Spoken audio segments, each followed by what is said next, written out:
Unit 1, End of Unit Study Guide. I can use scale factor to solve a variety of real-world problems. I understand and communicate the definition of scale copy and how it is used to solve mathematical problems.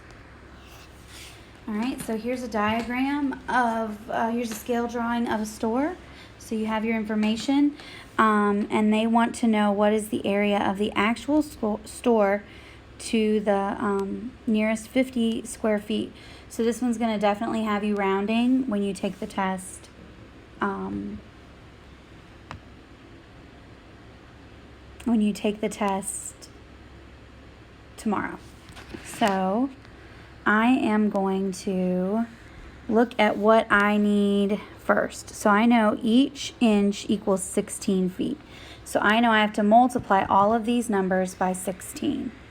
So that's where I'm going to start. So 5 times 16, so this is going to be 80 feet. 2 1/4, so 1/4 is 25 cents. So 2.25 times 16, so that's 36 feet.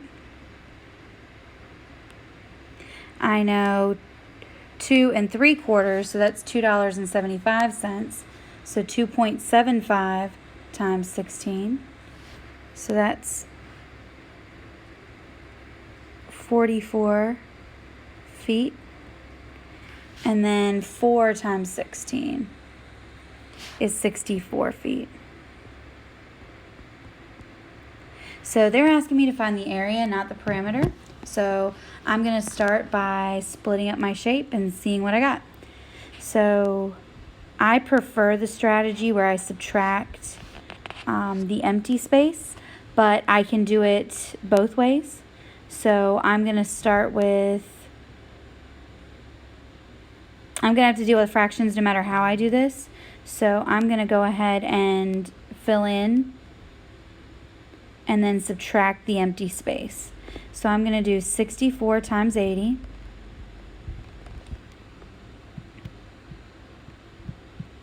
And I get 5,120 square feet. So now I have to figure out this leftover bit, and this is going to be the hard part. So I know that if I have 80 feet and this part of it is 44, I'm going to have to do 80 minus 44 to figure out how many are left. So in my calculator, 80 minus 44 gives me 36. So this right here is 36. So then I'm going to do the same thing on the side. So I know this whole thing is 64.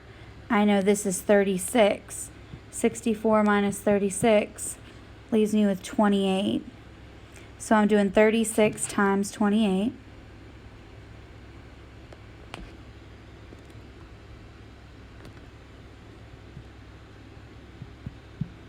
I get 1,008 feet squared.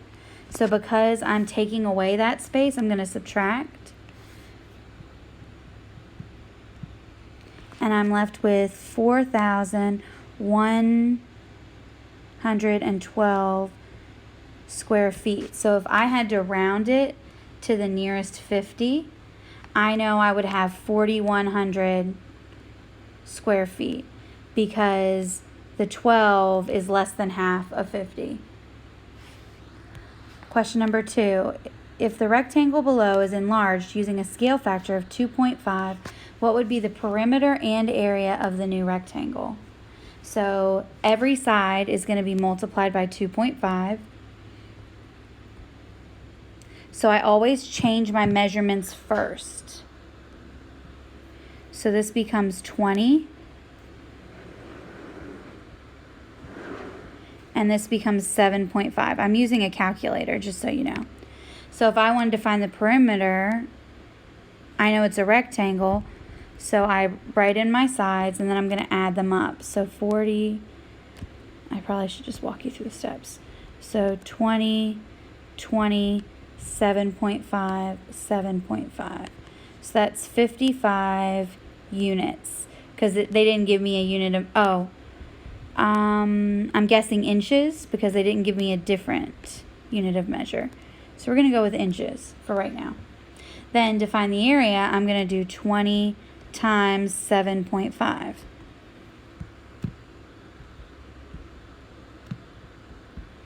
And I have 150 inches squared. So this is my area,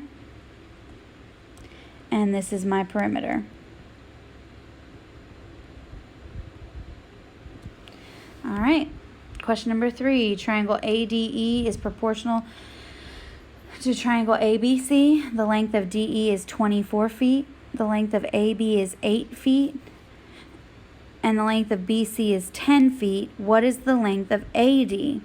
So remember, this is from several lessons ago, but you need to do your comparison. So I'm going to do side to bottom. So I'm going to match up so I know this is my numbers that go together. So I'm going to say 8, and I have to get to 1, and then I'm going to go to 24. So I know that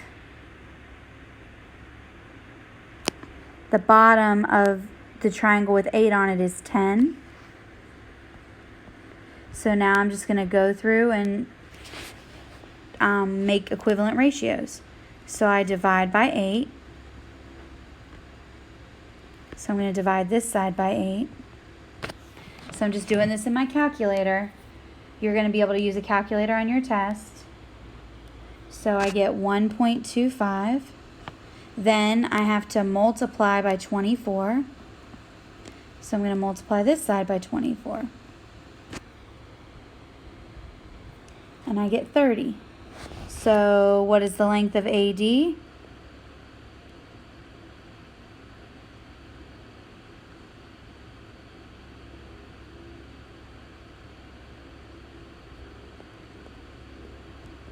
$24. I'm just going to have to make a change in the keynote before you guys get it, but we're looking at this length. So I'll just make a change up here with the wording. Okay, quadrilateral EFGH is a scaled copy of quadrilateral ABCD. What is the measure of line segment GF? So we're right here. So I have to figure out what the scale, what's happening. So to get from here to here, I'm multiplying by 2. So to get from here to here, that makes that 8. Because 4 times 2 is 8. Remember, when you're finding scale factor, you're always using multiplication. So what is the measure of line segment HE? So that would be 8 times 2, which would be 16. True or false, all corresponding angles are the same in quadrilateral EFGH and quadrilateral ABCD. That would be true. The angles stay the same. Angles always stay the same. They don't double or triple or anything when you've got similar figures.